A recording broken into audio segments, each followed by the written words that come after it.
हाँ तो जी नमस्कार। स्वागत है अपना स्टडी प्लेटफॉर्म रूस सेंटर में। उम्मीद करूंगा आप लोग जबरदस्त होंगे, स्वस्थ होंगे। तो आज की क्लास में हम लोग बातें करेंगे गोदली क्लास 10th का कविता पार्ट 2 अर्थात चैप्टर नंबर दूसरा अध्याय दूसरा का हम लोग लेकर आ गए हैं। अगर आप सब पहला कविता नहीं सुने हैं, कौन सा था? राम बिनु बिरथे जगी जन्मा। राम के बिना इस दुनिया में, इस संसार में, इस धरती पर जन्म लेना व्यर्थ है। जिनका कवि थे गुरु नानक देव जी, मैंने बता दिया, इनका क्वेश्चन आंसर भी आप लोग को करा दिया। तो आज के क्लास में इसके डिस्क्रिप्शन में डाल दूंगा पहला कविता का। दूसरा कविता लेकर आए हैं प्रेम ऐनी श्री राधिका। प्रेम ऐनी श्री राधिका। चलिए तो प्रेम ऐनी श्री राधिका, इनका कवि को प्रेम ऐनी श्री राधिका का इनका जो लेखक है, कवि है रसखान जी। तो इसको कैसे याद रखेंगे सर? प्रेम में रस होता है, प्रेम में रस होता है, तो इनका कवि हो गया प्रेम ऐनी श्री राधिका का रसखान जी। रसखान जी एक मुस्लिम धर्म है, एक मुस्लिम धर्म के व्यक्ति कवि लिखते हैं हिंदू धर्म पर कविता। आज हम लोग राधा और कृष्ण के प्रेम का, प्रीतमा का, उसका बारे में पढ़ेंगे कि आज जो प्रेम है, किसके वजह से प्रेम है इस जगत में, इस दुनिया में, इस संसार में। तो कमेंट में लिखिए सभी लोग राधे राधे। आज कमेंट बॉक्स में जरूर डालिएगा। आज हम लोग पढ़ेंगे राधा और कृष्ण के जो प्रेम है वो किस प्रकार है, आज उन्हीं का चर्चा रसखान जी किए।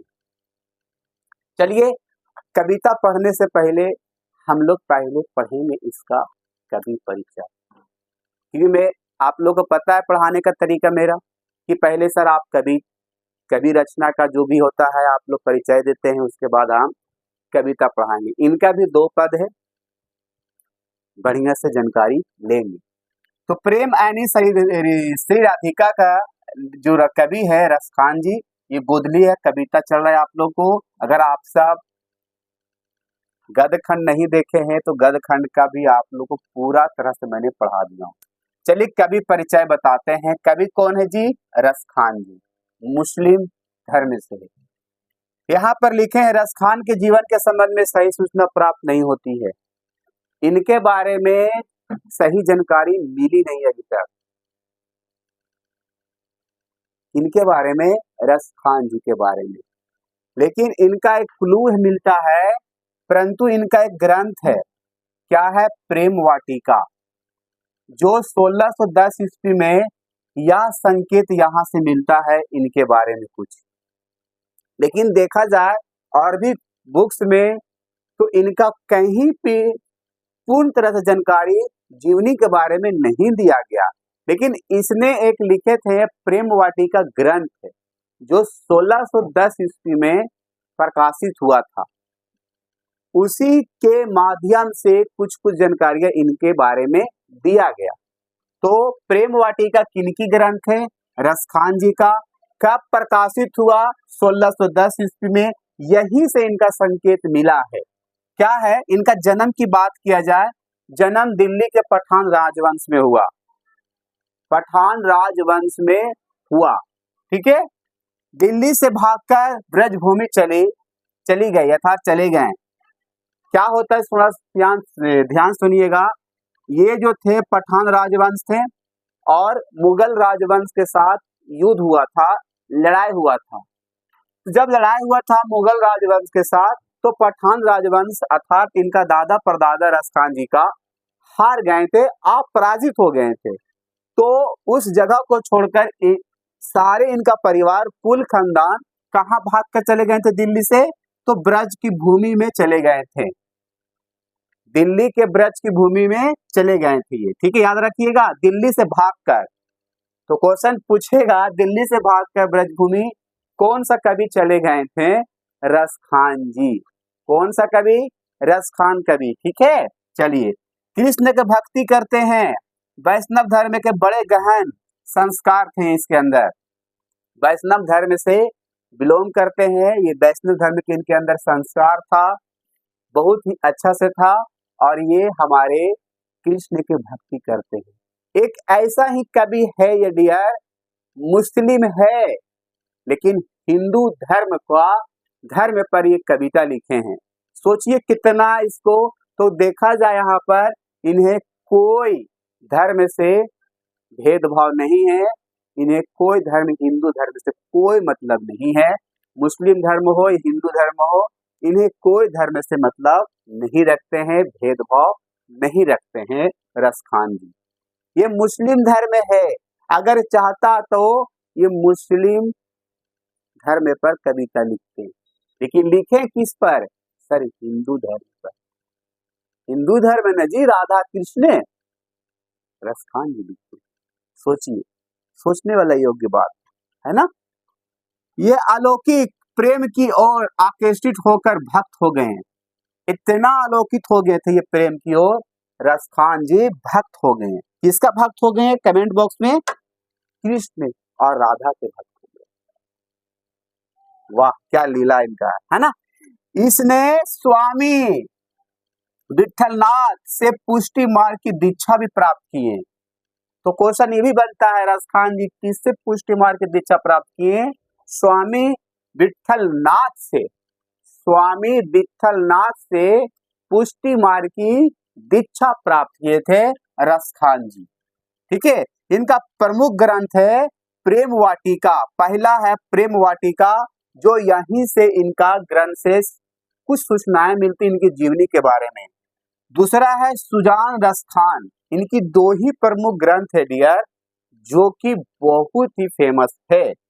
सुजान रसखान में कृष्ण की भक्ति संबंधी रचनाएं हैं, और रसखान ने कृष्ण के लीला गान पदों में नहीं, सवैया में पद में किए हैं। दो ग्रंथ है इनका, पहला ग्रंथ का नाम है प्रेम वाटिका और दूसरा ग्रंथ का नाम है सुजान रसखान। तो यहाँ पर प्रेम वाटिका में प्रेम निरूपण संबंध को सत्यापित किए, अर्थात दिखाया गया राधा कृष्ण के किस प्रकार प्रेम है, किस प्रकार प्यार है। पहला पद है आप लोग को जो दिखाया गया प्रेम वाटिका में, वो आप लोग को प्रेम निरूपण किया गया, वहां पर प्रेम को निछावर किया गया, प्रेम को दिखाया गया। और जो सुजान रसखान में कृष्ण की भक्ति के संबंध के बारे में बताया गया। कृष्ण के भक्ति का संबंध में आप लोग को सुजान रसखान जो ग्रंथ है उनका चर्चा किया गया। रसखान जी सवैया छंद में सिद्धि थे। सिद्धि मतलब ये होता है माहिर, तेज, हुनहार। सवैया, सवैया एक गीत गाने का लय है डियर, गीत गाने का लय को हम उस सवैया है लय।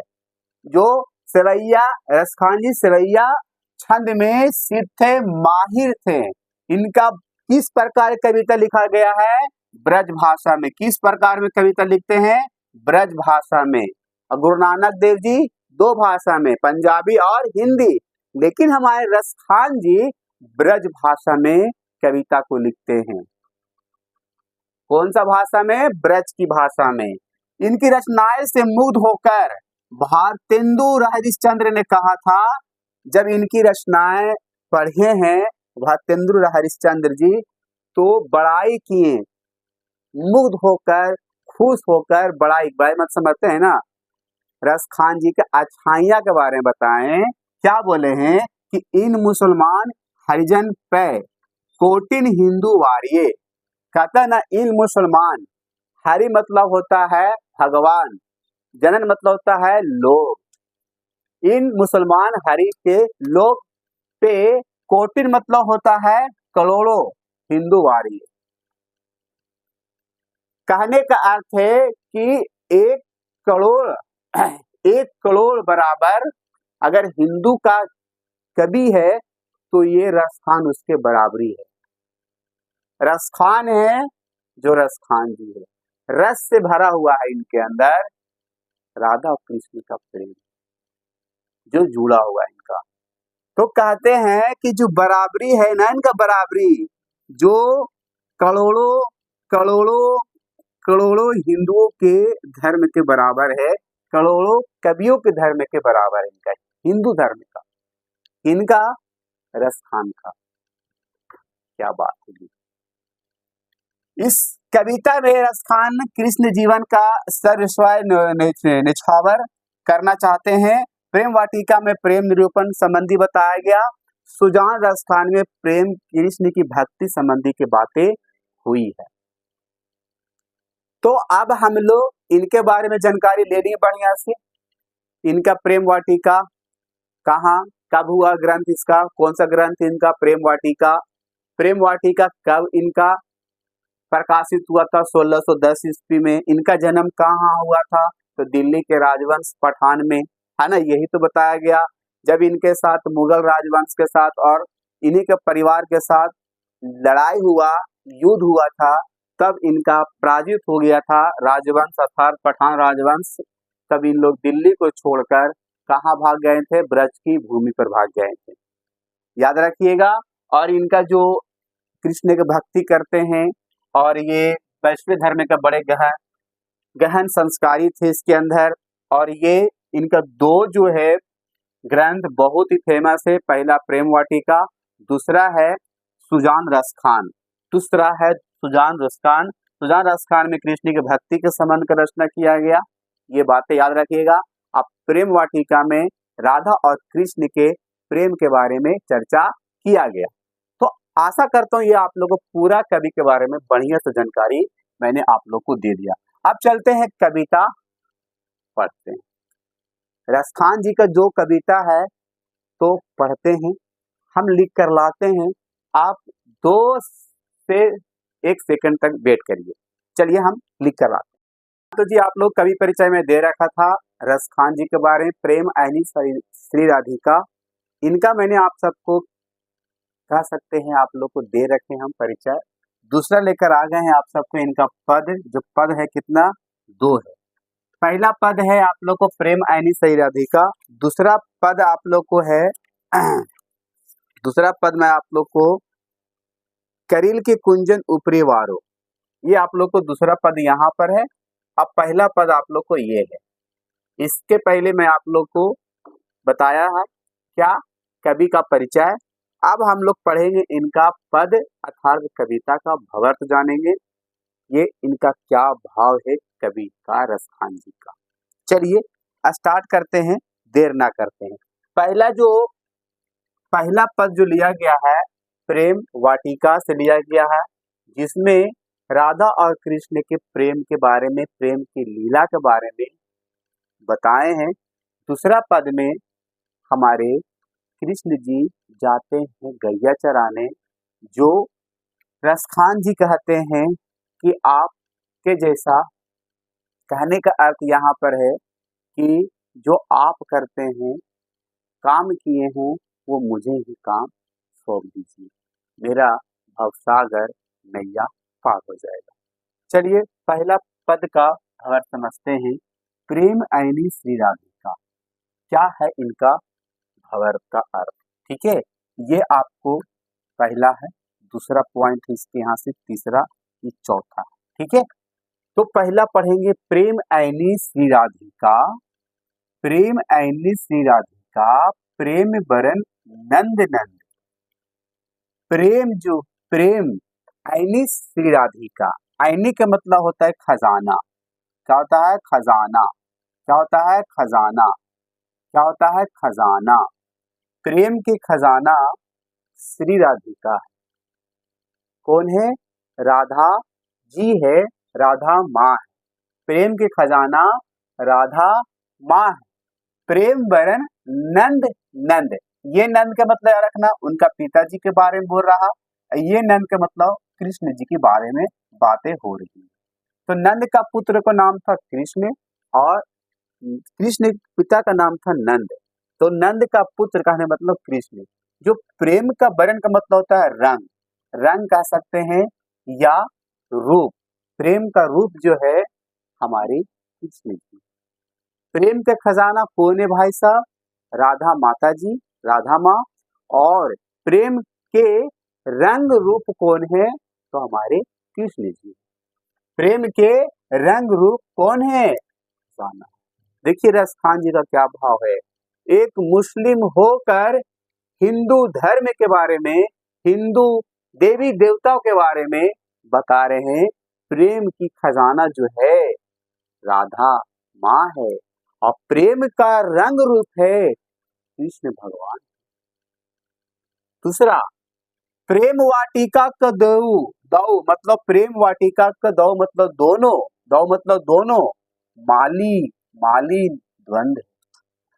प्रेम वाटिका, वाटिका का मतलब होता है प्रेम के पौधा। वाटिका मतलब क्या होता है? पौधा होता है। जैसे कि आपको यहाँ पर मान लिया जाए वाटिका है, ये वाटिका, प्रेम का वाटिका, वाटिका कहने का अर्थ होता है पौधा। तो प्रेम को जगाने वाले, प्रेम को इस धरती पर लाने वाले हमारे कौन थे? राधा और कृष्ण। जिस प्रकार प्रेम कहने, एक होता है आप लोग को बगीचा, एक होता है पौधा वाटिका। मान लिया जाए यहाँ पर एक पौधा वाटिका बोल दिया जाए, एक प्रेम वाटिका। तो प्रेम वाटिका का माली मालिन कौन है? राधा और कृष्ण है। उसी प्रकार के अगर बात किया जाए यहाँ पर पौधा वाटिका, जिस प्रकार बगीचा में पौधा लगाया जाता है, उसके पानी को डालने के लिए, उसे जिंदा रखने के लिए, पेड़ पौधा को जिंदा रखने के लिए माली और मालिन, माली किसे कहते हैं हम लोग? नर को, अर्थात पुरुष को कहते हैं, जो आदमी होता है माली। और मालिन कहते हैं हम लोग स्त्रीलिंग शब्द को, अर्थात हम औरत को या तो नर को कहते हैं, सॉरी नारी कहते हैं। तो हाँ, अगर बगीचा की बात किया जाए, बगीचा में माली और मालिन को पौधा को सिंचाने के लिए, पौधा में पानी डालने के लिए रखा जाता है। रखा जाता है ना, कि वो पौधा जो है बगीचा में लगा हुआ, वो मृत नहीं हो जा, मतलब मर ना जा, खत्म मतलब मुरझा ना जा। उसी प्रकार प्रेम को जिंदा रखने के लिए, प्रेम को जीवित रखने के लिए इसमें माली मालिन पौधा लगा रहे हैं, उसमें प्रेम में पानी दे रहे हैं, अर्थात जिंदा रख रहे हैं हमारे राधा कृष्ण। प्रेम को, रूप को, खजाना को जिंदा रख रहे हैं हमारे राधा और कृष्ण। समझिए, तो प्रेम वाटिका कौन है? राधा और कृष्ण। माली मालिन किसे कहा कवि ने? राधा और कृष्ण को कहा। राधा को मालिन की कहें और माली कृष्ण को कहें। किसने? कवि ने, रस खान जी। आगे बोलते हैं, मोहन छवि रस खान लखी, अब दृग अपने नाही। मोहन का मतलब होता है उनका, मोहन छवि मतलब होता है उनका तस्वीर, कृष्ण जी का तस्वीर। रस खान लखी, लखी मतलब देखना। अब दृग मतलब होता आंख, आपने नहीं।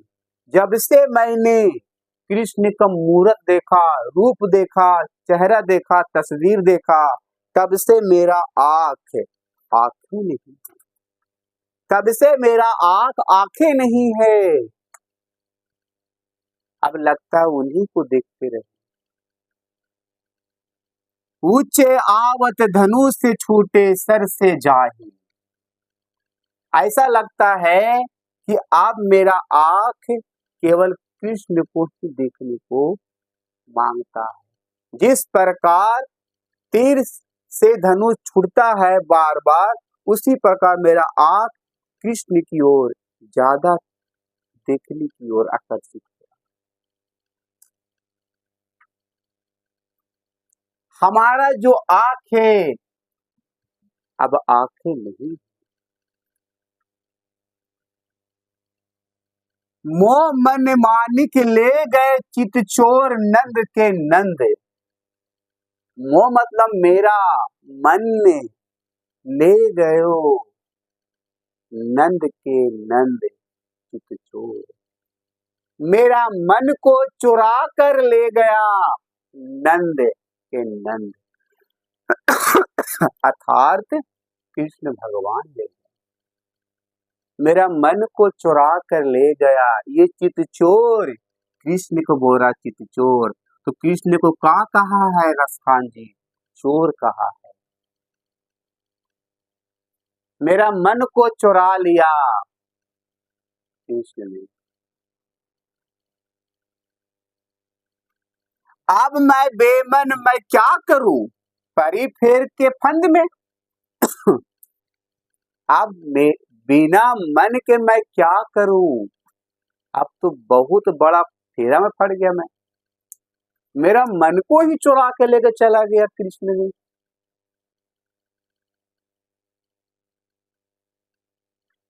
देख लीजिए क्या इनका प्रेम है, इनका मन को चुरा रहे हैं कृष्ण जी। और आज के जो लड़का लड़की का जो पहला प्यार होता है, ध्यान सुनिएगा, प्रेम होता है, लड़का दिन भर खुश रहेगा, मुस्कुराएगा, ना भी खाएगा फिर भी खुश रहेगा, रात में तकिया लेकर उसको याद करेगा, मन उसका खुश रहेगा, क्योंकि अब जो है लड़का के दिल चुराती है लड़की। अब के जमाना में लड़की चुराती है लड़का का दिल, इसीलिए लड़का का मन अब नहीं लगता है। अब लड़का का मन कौन चुराता है? लड़की लोग चुराती है। उसी तरह से यहाँ पर कवि कह रहे हैं कि मेरा मन चुरा ले गया चित चोर, अब मैं बेमन क्या करूं, पड़ गया बड़ा फेर में।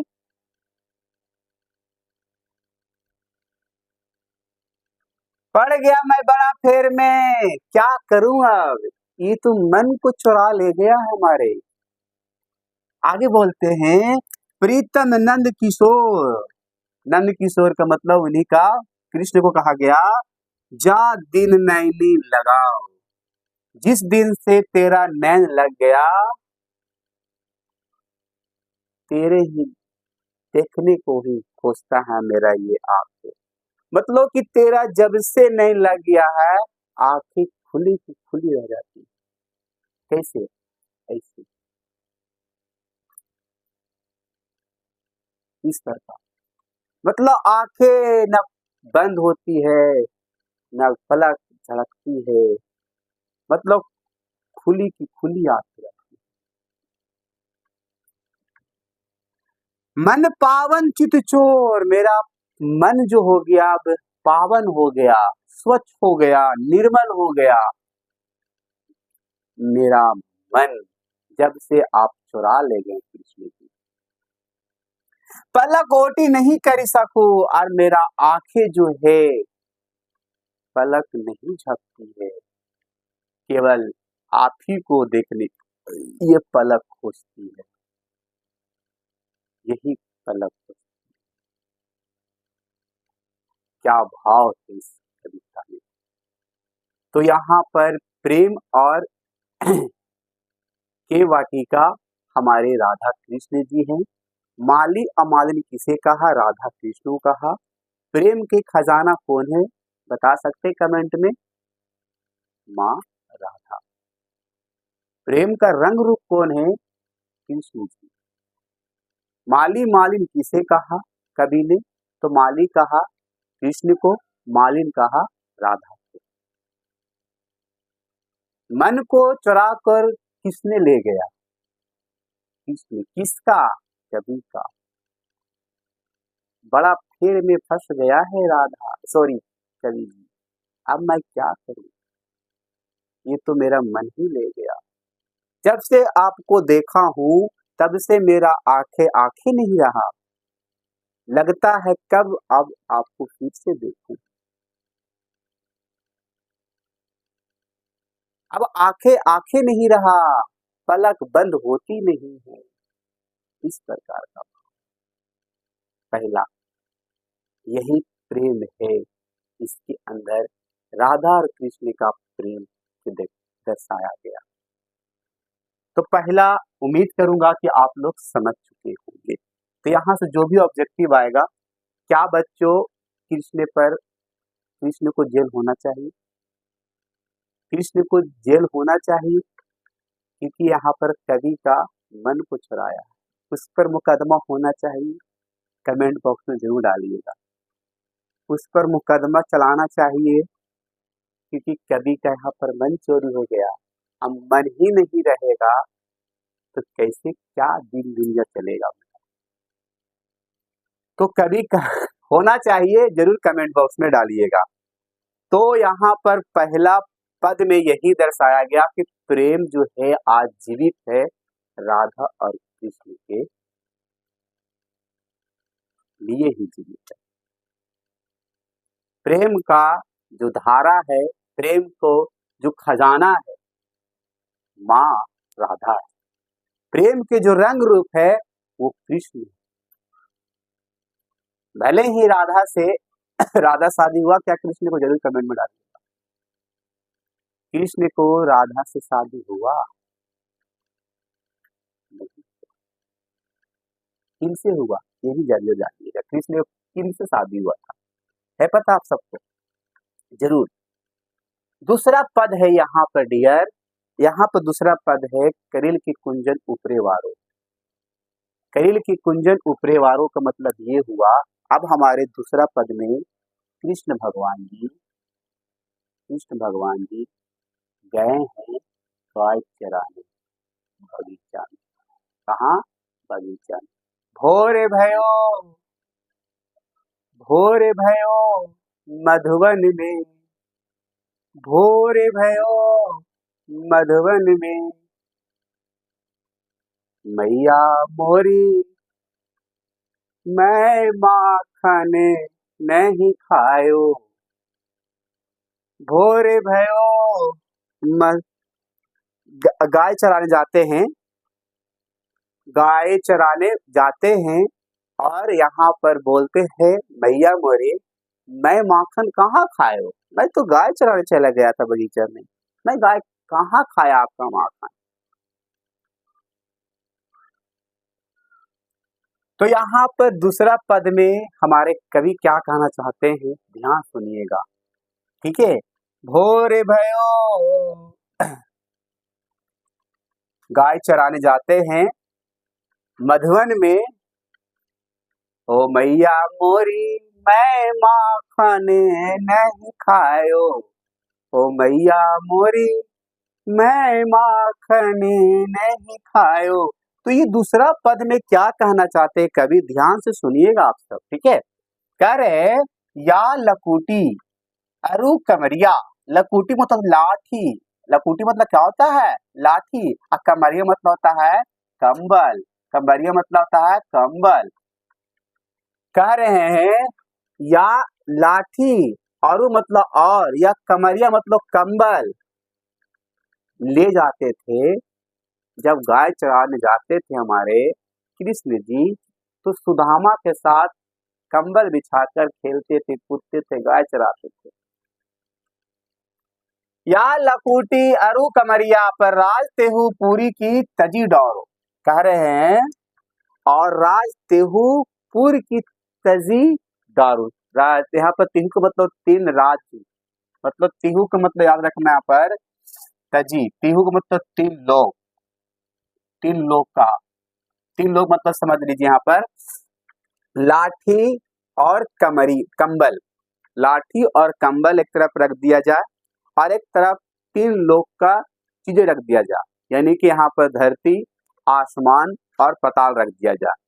तो यहाँ पर हमारे कवि कहते हैं कि मुझे तीन राज का लोग नहीं चाहिए, मुझे आपका बस ये कंबल और लाठी की जरूरत है, मुझे ये चीज की जरूरत नहीं है।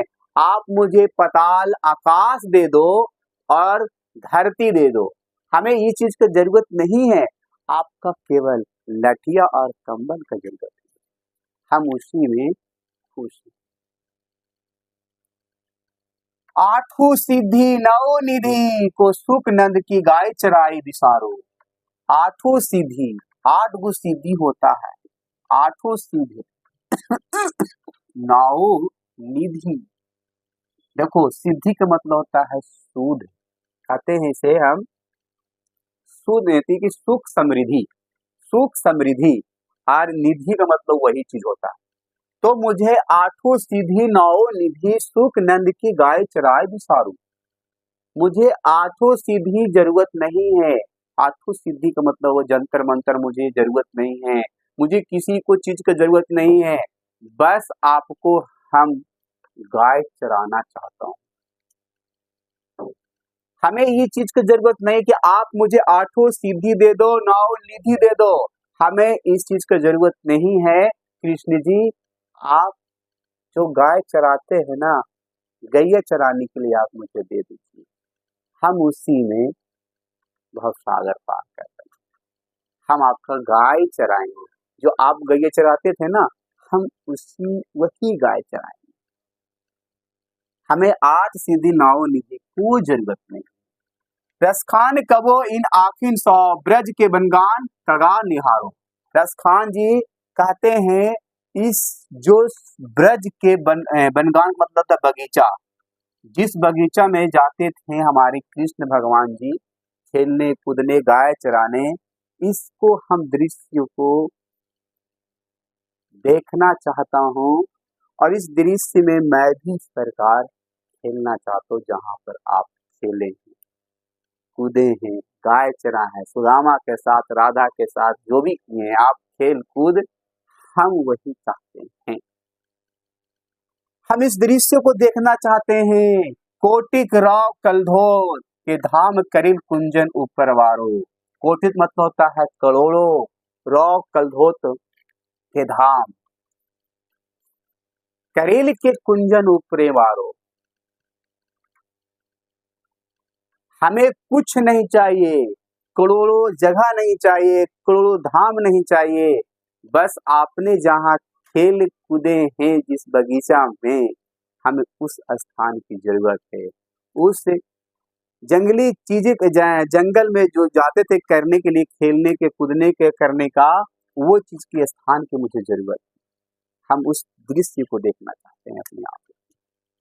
तो दूसरा पद में उनकी बगीचा की चर्चा करते हैं हमारे कवि जी, कहते हैं मुझे आपकी लाठी की जरूरत है, कंबल की जरूरत है, मुझे 3 लोक का खंड का हम मालिक नहीं बनना चाहते, बस आपका लाठी। 9 सिद्धि 9 निधि की जरूरत नहीं, 8 सिद्धि 9 निधि का, मुझे आपका गाय चराने में ही मन लगता है। जहां पर आप खेले हैं कूदे हैं, हम उस दृश्य को अच्छा से निवारण करना चाहते हैं, देखना चाहते हैं, उसी को देखते रहें, बस हम यही चाहते हैं और करोड़ों धाम नहीं चाहिए, बस हमें यही चाहिए। बस इस कविता का भावार्थ यही है। पहला पद आपको समझ में आया, दूसरा पद जरूर समझ में आया। इसका आप लोगों को क्वेश्चन भी आंसर जल्दी अपलोड होगा इस डिस्क्रिप्शन के साथ। जब तक अपना ख्याल रखिए, मुस्कुराते रहिए, पढ़ते रहिए और आगे बढ़ते रहिए। लव यू, बाय बाय, फिर मिलते हैं नेक्स्ट क्लास में।